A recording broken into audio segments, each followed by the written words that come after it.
he loved it. So that became our ritual. And people were otherwise kind of on edge or terrified of him. People were really careful. Of the trade, but more than anything, you just go on a wild ride with both of those movies, and I just love them. Ron Howard has lived in Hollywood longer than most people have been alive.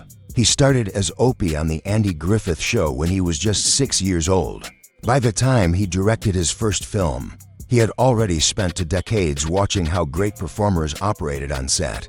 That gave him something rare in Hollywood perspective from both sides of the camera. As he once said, standing on set as a kid, I learned to read actors before I learned to direct them.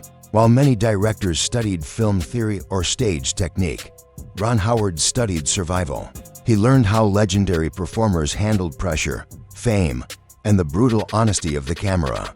And when he eventually moved behind the camera, he brought that understanding with him. He knew what actors needed because he had once needed the same things himself: the calm during chaos, the trust when nothing was working, and the freedom to fail without judgment. Over time, 7 actors shaped his directing style and taught him lessons that went far beyond performance. One of those actors was Russell Crowe. When they worked together on A Beautiful Mind, Howard was initially nervous because of Crowe's reputation for being difficult. Instead, he discovered an actor fiercely protective of the truth. Crowe had studied schizophrenia for months, spoken with mathematicians, and built the character of John Nash from the inside out. Howard was amazed by Crowe's courage to be vulnerable. Rather than playing the role in a showy way, Crowe made it intimate and heartbreaking. Howard realized that so-called difficult actors are often not stubborn, but deeply committed to authenticity. Another figure who became essential to Howard's career was Tom Hanks. Their first collaboration was Splash in 1984, when Hanks was still seen mostly as a comedian. But Howard recognized that Hanks could make audiences believe in anything, even mermaids. That ability carried into their later collaborations, especially in Apollo 13. Howard described Hanks as an anchor, an actor who doesn't dominate scenes but grounds them.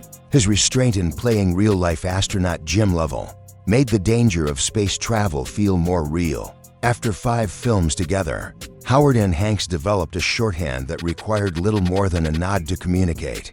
Hanks showed Howard that trust is the most valuable currency in filmmaking. Michael Keaton brought Howard a different kind of lesson. Their first work together on Night Shift revealed Keaton's gift for chaos. He didn't treat the script as a map but as a suggestion. He improvised lines, invented physical comedy, and always found a way to keep the emotional core of a scene alive. Keaton's unpredictability taught Howard that not every surprise on set is a disaster. Sometimes, the most memorable moments happen when an actor goes off script, and the director's job is simply to capture the lightning. Precision came from Ed Harris in Apollo 13, playing flight director Gene Kranz. Harris approached the role like an engineer. He studied NASA flight dynamics, observed the real Kranz's mannerisms, and even insisted on wearing the same type of vest. What struck Howard most was Harris's reliability. Every day, he showed up fully prepared, with no wasted takes. Harris demonstrated that research and preparation don't limit an actor. They free them to perform with complete authenticity. Though they never collaborated extensively, Denzel Washington also influenced Howard. Watching Washington's career, Howard saw how some actors command respect simply by existing in a frame. Washington never forces attention. It finds him. From films like Glory to Malcolm X, Washington balanced intensity with vulnerability in ways that impressed Howard deeply. For him, Washington represented the kind of presence that can't be taught but elevates everyone around him. In Rush, Howard worked with Daniel Bruhl, who played Formula One driver Niki Lauda. Bruhl transformed so completely that even Lauda himself said the performance was perfect. Bruhl captured Lauda's accent, psychology, and brutally honest personality without softening his unlikable traits. Howard admired Bruhl's fearlessness in embracing those edges, realizing that sometimes the most powerful performances come from actors willing to disappear completely into their characters.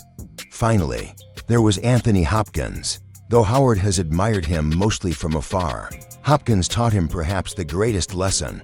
True mastery often involves doing less, not more.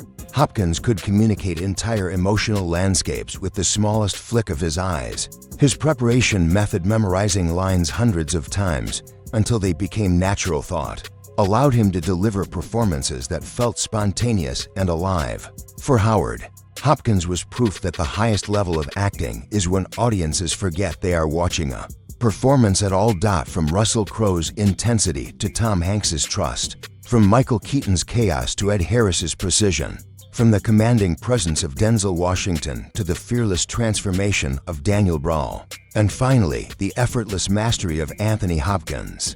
These actors shaped Ron Howard's journey as a director. They didn't just give him brilliant performances. They gave him lessons in truth, preparation, vulnerability, and courage, lessons that helped transform a child actor from the Andy Griffith Show into one of Hollywood's most respected filmmakers.